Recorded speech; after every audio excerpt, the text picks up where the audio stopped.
Hey everyone. I never thought I'd end up here, sharing my life story on a relationship advice subreddit. But here we are. My name is Mike, and I guess I'm just looking for some perspective or maybe a bit of closure. I'll start by giving you all some background. I met Jenna about 6 years ago at a mutual friend's party. She was stunning, witty, and had this infectious laugh that could light up a room. We clicked instantly. Within a year, we were married.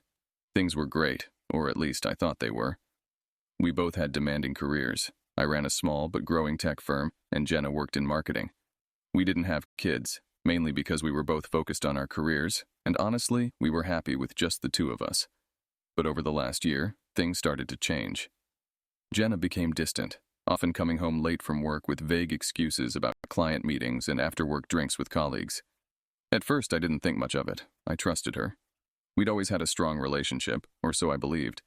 But then there were these little things, texts she'd hide, calls she'd take in another room, a sudden obsession with her appearance.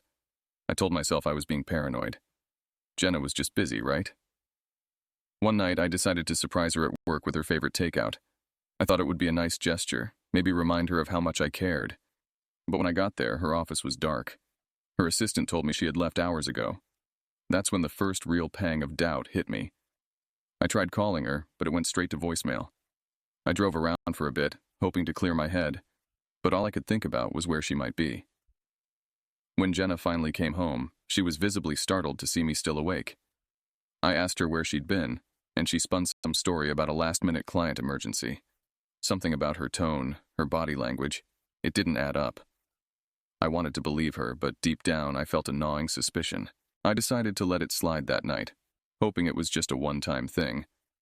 But that nagging feeling wouldn't go away, and soon I would find out why. A few weeks passed, and things between Jenna and me continued to feel off. She was always preoccupied, her phone constantly glued to her hand. She'd laugh at messages, but when I asked, she'd say it was just work stuff. I tried to brush it off, but the doubt kept growing. One Friday evening, Jenna mentioned she had a late meeting and wouldn't be home until much later.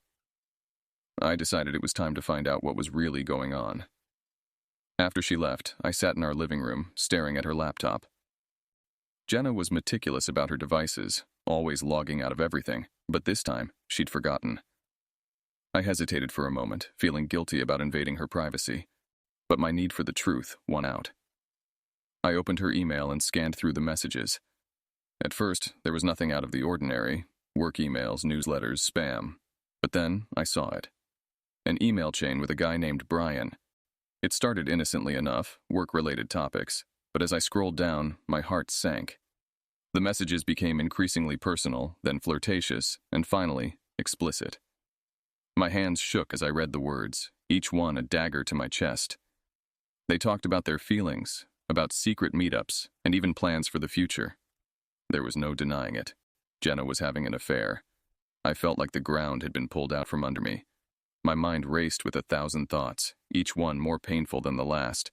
I wanted to scream, to cry, to hit something, anything to release the torrent of emotions surging through me. But I sat there, numb, staring at the screen. I needed to be sure. I couldn't confront her without solid proof. So I decided to follow her that night. I waited in my car a few blocks away from her office, my heart pounding. Hours passed, and finally, I saw her. She wasn't alone. Brian was with her, and they were laughing, holding hands. They walked into a nearby hotel. That was all the confirmation I needed. The rage that consumed me was unlike anything I'd ever felt before. I drove home, my mind a blur of anger and betrayal. How could she do this to me? To us? I had loved her, trusted her, and she had thrown it all away. I sat in the dark, waiting for Jenna to come home, knowing the confrontation that was about to unfold would change everything. Jenna walked in around midnight, her usual confident stride now seeming tentative. She jumped slightly when she saw me sitting in the living room, the only light coming from the lamp on the side table. I could tell she wasn't expecting me to be awake. "Mike, you're up late," she said, forcing a smile. "Everything okay?" I stared at her for a moment, trying to keep my voice steady. "Where have you been?" She hesitated, a flicker of uncertainty crossing her face. "I told you I had a late meeting. It ran longer than expected." I took a deep breath, my fists clenching involuntarily. "Don't lie to me, Jenna. I know where you were. I saw you with Brian." Her eyes widened in shock, and for a split second, I saw a flash of guilt.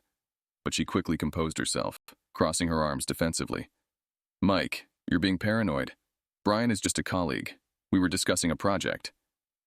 I couldn't believe what I was hearing. Even now, faced with the truth, she was still lying. Discussing a project? In a hotel room, I spat, my voice rising. I read your emails, Jenna. I know about the affair. Her face paled, and she took a step back. You read my emails. How dare you invade my privacy? How dare I shouted, standing up. How dare you cheat on me? How dare you betray everything we built together? Jenna's defensiveness turned into anger. Maybe if you weren't so obsessed with your work, I wouldn't have had to find someone else to talk to. You're never around, Mike. You don't see me anymore. Her words hit me like a punch to the gut. I felt a surge of fury, and before I could stop myself, I slapped her across the face. The sound echoed in the room, and Jenna stumbled back, clutching her cheek, her eyes wide with shock and fear. Get out, I said, my voice cold and shaking with rage. Pack your things and get out of my house. Tears welled up in her eyes as she stared at me, but she didn't move. Mike, please, let's talk about this. There's nothing to talk about, I replied, turning away from her. You made your choice. Now live with it. I heard her sobbing as she went upstairs to pack. A part of me felt a pang of regret for hitting her, but the overwhelming betrayal overshadowed everything else. I couldn't stand to look at her anymore. Jenna came back down with a suitcase, her face tear-streaked and defeated. She paused at the door, looking back at me one last time. I'm sorry, Mike, she whispered. I didn't respond. I just stood there, watching as she walked out of my life, leaving behind nothing but memories and shattered trust. After Jenna left, I was left standing in the living room, the silence almost deafening. The weight of what had just happened settled over me like a heavy blanket. I felt a mix of anger, sadness, and an overwhelming sense of emptiness. I didn't sleep that night. Instead, I sat on the couch, replaying everything in my head.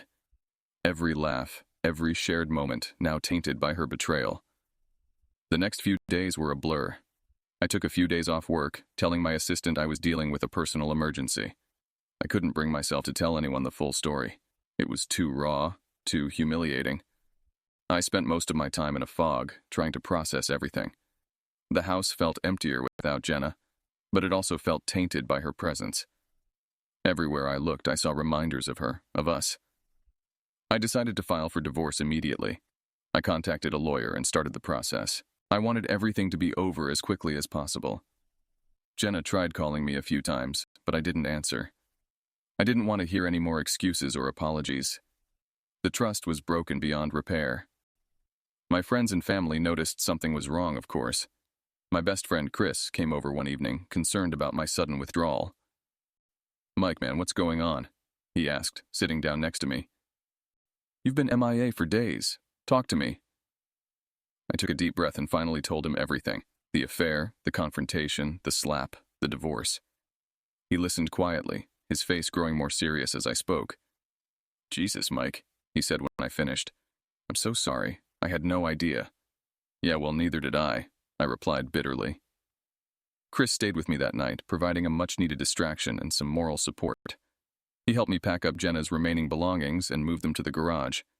I didn't want anything of hers left in the house. The divorce process was surprisingly quick. Jenna didn't contest it. We didn't have kids, and we both had our own careers, so there weren't many assets to divide. I felt a sense of relief when it was finally done, but also a profound sadness. This wasn't how I'd envisioned my life turning out. As the weeks went by, I threw myself into my work. My company was growing rapidly, and I found solace in the busy days and long hours.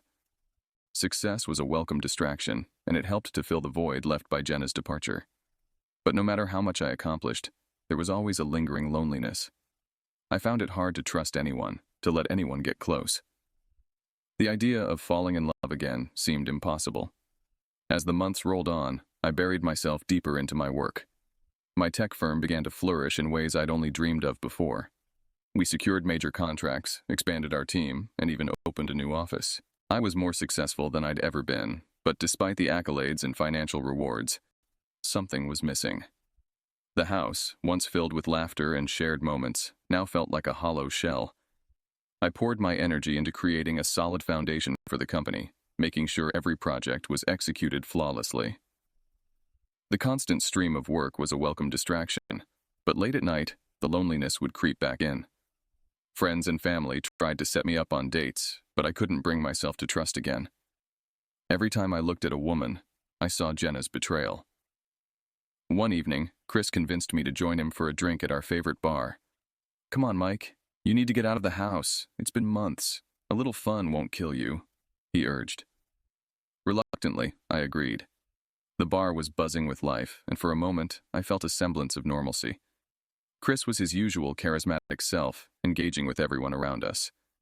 I found myself smiling, even laughing a bit. But then, out of the corner of my eye, I saw someone who looked strikingly like Jenna. My heart skipped a beat, and the old anger flared up. "Hey, you okay?" Chris asked, noticing my sudden change in demeanor. "Yeah, just thought I saw someone," I mumbled, forcing a smile. That night, as I lay in bed, I realized I couldn't keep living in the past. Jenna was gone, and I had to move forward. I couldn't let her infidelity define my life. I needed to find a way to trust again, to open myself up to new possibilities. I started seeing a therapist, something I'd never considered before. Dr. Evans helped me navigate through my feelings of betrayal, anger, and loneliness. It wasn't easy, but slowly, I began to let go of the past. I focused on building a life that was fulfilling and meaningful, not just successful. I took up new hobbies, ones I'd neglected over the years. I started painting again, something I'd loved in college. I joined a hiking group, finding peace in nature, and I reconnected with old friends, rebuilding relationships that had faded over time. As my company continued to grow, I made sure to carve out time for myself. I learned to enjoy my own company, to find happiness within rather than relying on someone else. It was a slow process, but with each passing day, I felt a little more whole. As I settled into my new routine, life started to feel a bit more balanced. My business was thriving, and I had rediscovered passions that brought me joy. But one thing remained constant. I was still lonely. Trusting someone again felt like an insurmountable hurdle. One Saturday morning, I decided to visit the local farmer's market. It was a beautiful day, and I thought it would be a nice change of pace. As I wandered through the stalls, admiring the fresh produce and handmade crafts, I noticed a familiar face. It was Emily, an old college friend I hadn't seen in years. We had lost touch after graduation, but seeing her now brought back a flood of memories. "Mike, is that you?"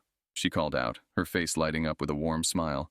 "Emily, wow, it's been ages," I replied, genuinely happy to see her. We caught up over coffee, reminiscing about the old days. Emily had always been easy to talk to, and soon I found myself opening up about everything that had happened with Jenna. To my surprise, Emily listened without judgment, offering empathy and understanding. "Mike, you've been through a lot. It's no wonder you feel the way you do," she said, her eyes filled with concern. "But don't let Jenna's actions stop you from living your life. You deserve to be happy." Her words stuck with me. Maybe she was right. Maybe it was time to start letting people in again. Emily and I began to see more of each other. We'd grab lunch, go for hikes, and she even convinced me to join a painting class she was teaching. It was refreshing to have someone in my life who knew me from before. Someone who saw me for who I was, not defined by my recent past. One evening, after a particularly fun painting session, we sat in a small cafe, laughing over a shared joke. Emily suddenly grew serious, her eyes locking onto mine. "Mike, have you thought about dating again? I know it's a sensitive subject, but you shouldn't let fear hold you back." I sighed, running a hand through my hair. "I don't know, Emily. It's hard to trust again. I'm not sure I'm ready." She reached across the table, taking my hand in hers. "You don't have to rush it. Just promise me you'll keep an open mind. Life has a way of surprising us when we least expect it." Her words were comforting, and for the first time in a long while, I felt a glimmer of hope. Maybe, just maybe, I could learn to trust again. As Emily and I grew closer, I realized that not everyone would betray me like Jenna had. Emily showed me that genuine, caring people still existed. She became a pillar of support, helping me rebuild my confidence and open my heart to the possibility of love again. With Emily's encouragement, I slowly began to entertain the idea of dating again. It wasn't easy. Every step felt like I was walking on eggshells, afraid of getting hurt. But Emily's unwavering support made the journey a little less daunting. She introduced me to some of her friends, expanding my social circle and providing opportunities to meet new people. One evening, Emily and I attended a gallery opening downtown. It was a vibrant event filled with art enthusiasts and creatives. As we wandered through the exhibits, admiring the artwork, I noticed a woman standing alone, studying a painting. She had a thoughtful expression, her eyes full of intrigue. I found myself drawn to her. "Go talk to her," Emily whispered, nudging me with a smile. "She seems interesting." I hesitated for a moment, then gathered my courage and approached her. "Hi, I'm Mike. This piece is incredible, isn't it?" She turned to me, her face lighting up with a smile. "It really is. I'm Sarah, by the way." We struck up a conversation, discovering a shared appreciation for art and a surprising number of common interests. Sarah was witty, intelligent, and had a warmth about her that put me at ease. We talked for hours, losing track of time as we moved from one exhibit to another. By the end of the evening, I felt a connection with Sarah that I hadn't expected. We exchanged numbers, and as I walked her to her car, I felt a sense of excitement I hadn't felt in years. Emily watched from a distance, giving me a thumbs up and a knowing smile. Over the next few weeks, Sarah and I went on several dates. We explored the city, trying out new restaurants, visiting museums, and even going on a hiking trip. Each time we met, I felt more comfortable, more myself. Sarah had a way of making me feel seen and appreciated, something I hadn't realized I'd been missing. One evening, after a particularly wonderful dinner, Sarah and I sat in a quiet park, watching the stars. She turned to me, her eyes reflecting the night sky. "Mike, I know you've been through a lot, but I want you to know that I'm here for you, whatever you need." Her sincerity touched me deeply. "Thank you, Sarah. It means more than you know. I'm still working through some things, but I'm really glad I met you." She smiled, leaning in closer. "Me too, Mike. Me too." As our relationship blossomed, I found myself opening up more, sharing my fears and hopes. Sarah's understanding and patience helped me heal in ways I hadn't thought possible. She didn't push me, but she also didn't let me hide. With her, I felt a balance I hadn't experienced before. For the first time since Jenna, I started to believe in love again. It wasn't easy, and I had my moments of doubt, but Sarah's presence made the journey worthwhile.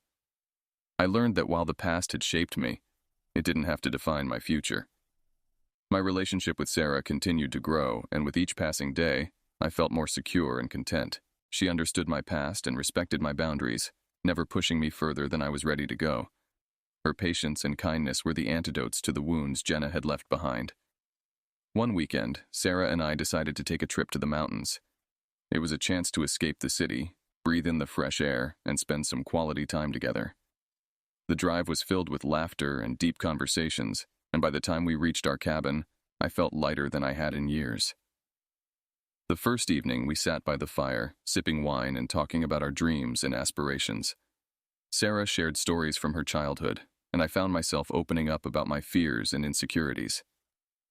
"Mike," she said softly, her hand resting on mine, "you've come such a long way. You should be proud of yourself." Her words struck a chord deep within me.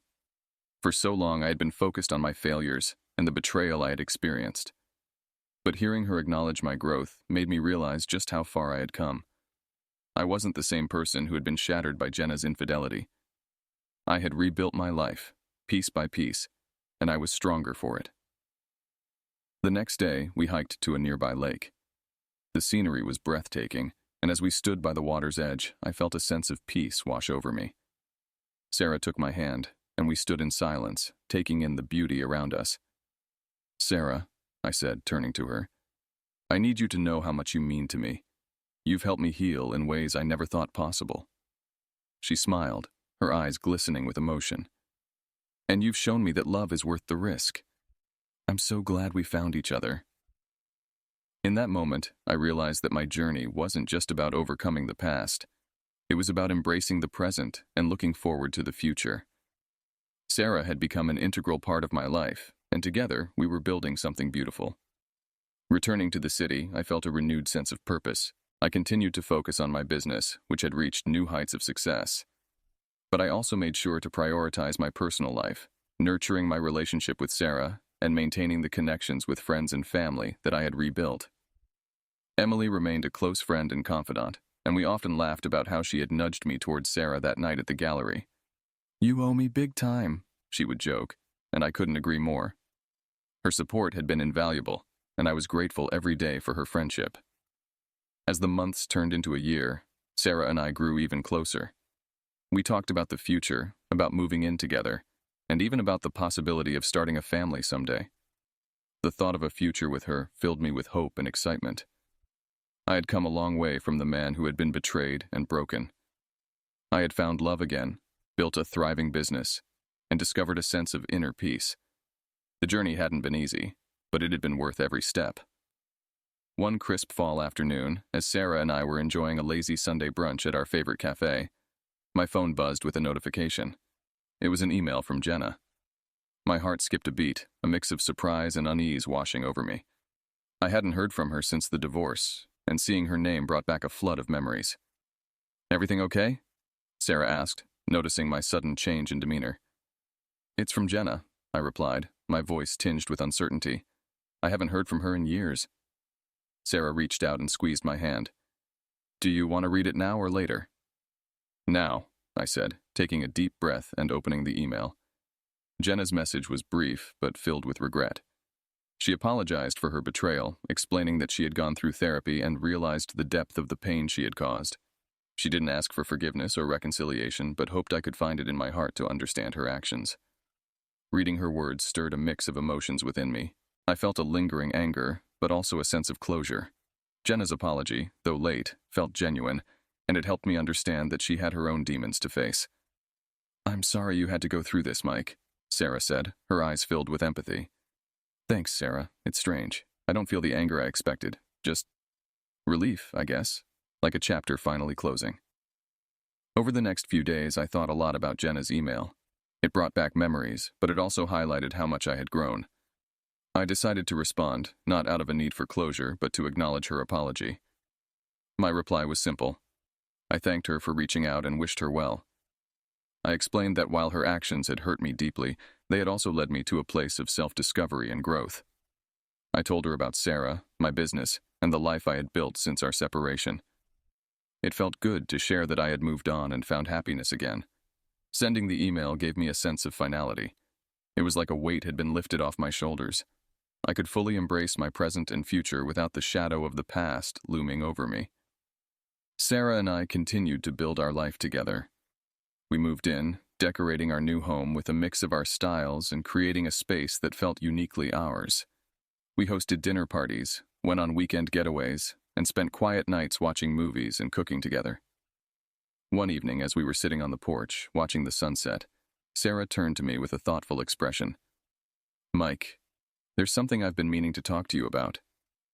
"What's on your mind?" I asked, curious. "I know we've talked about the future, but I want to make sure we're on the same page. I love you, and I see a future with you. But I need to know if you're ready for the next step, whatever that might be." Her honesty touched me deeply. I took her hand and looked into her eyes, feeling a rush of emotion. "Sarah, you've been my rock through everything. I can't imagine my life without you. I'm ready for whatever the future holds, as long as it's with you." We hugged, a sense of warmth and security enveloping us. I knew that whatever challenges lay ahead, we would face them together. Sarah had taught me that love was worth the risk, and I was ready to take that leap. With our commitment solidified, Sarah and I began to plan our future in earnest.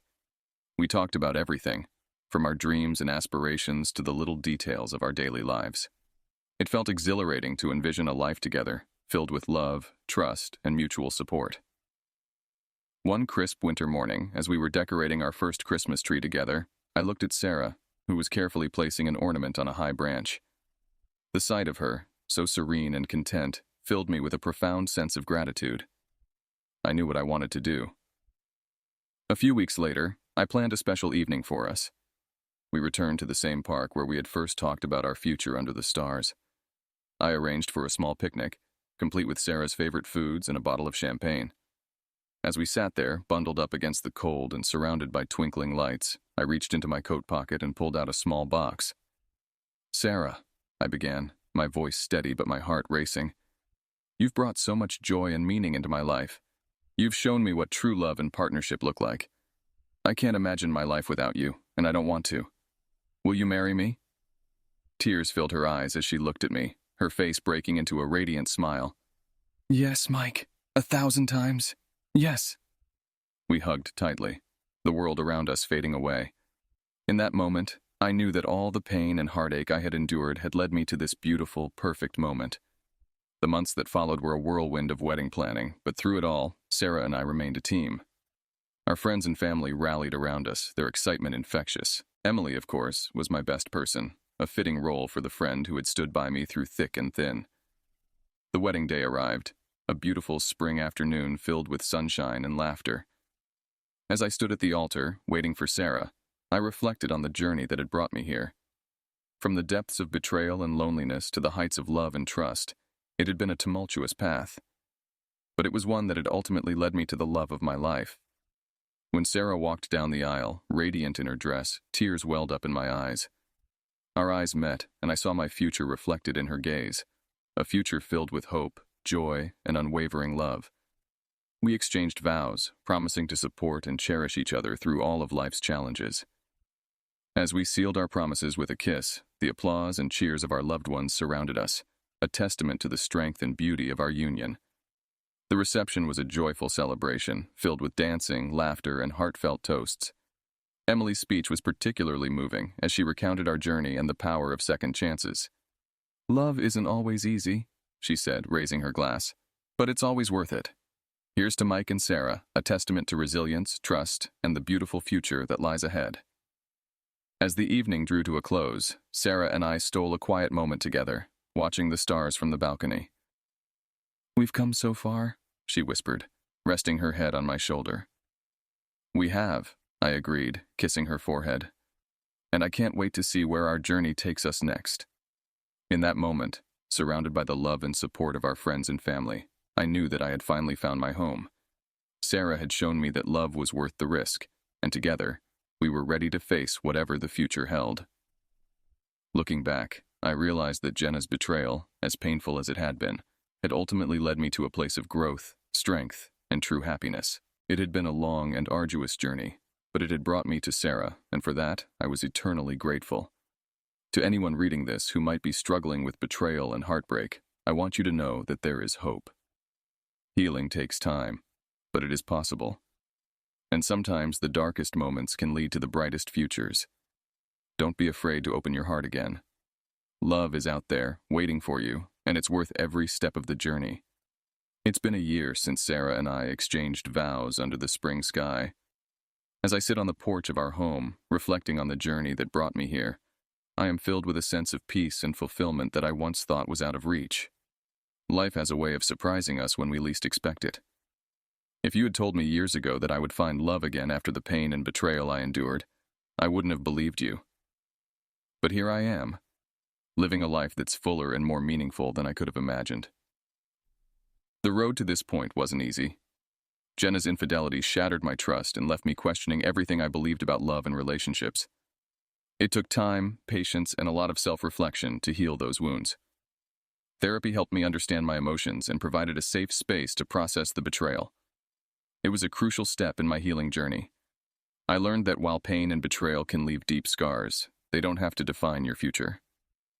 I discovered that it's possible to rebuild, to find happiness and love again, even after the darkest times. Trust can be mended, and hearts can heal. Sarah has been a beacon of light in my life. She showed me that love can be pure, supportive, and unwavering. She taught me the importance of vulnerability and the strength that comes from being open to love, despite past hurts. With her, I found a partner who stands by me, celebrates my successes, and supports me through challenges. As I look to the future, I do so with hope and excitement. Sarah and I continue to build our life together, filled with shared dreams and mutual respect. My business thrives, and I find fulfillment in both my professional and personal life. To anyone reading this who may be going through a similar experience, I want you to know that there is light at the end of the tunnel. Betrayal and heartbreak are devastating, but they don't have to be the end of your story. With time, support, and a willingness to embrace new possibilities, you can find happiness and love again. Life is a journey full of unexpected twists and turns. Embrace the journey learn from the challenges, and always hold on to hope. Love is out there, waiting for you, and it's worth every step of the way. Subscribe to the channel and share your impressions in the comments.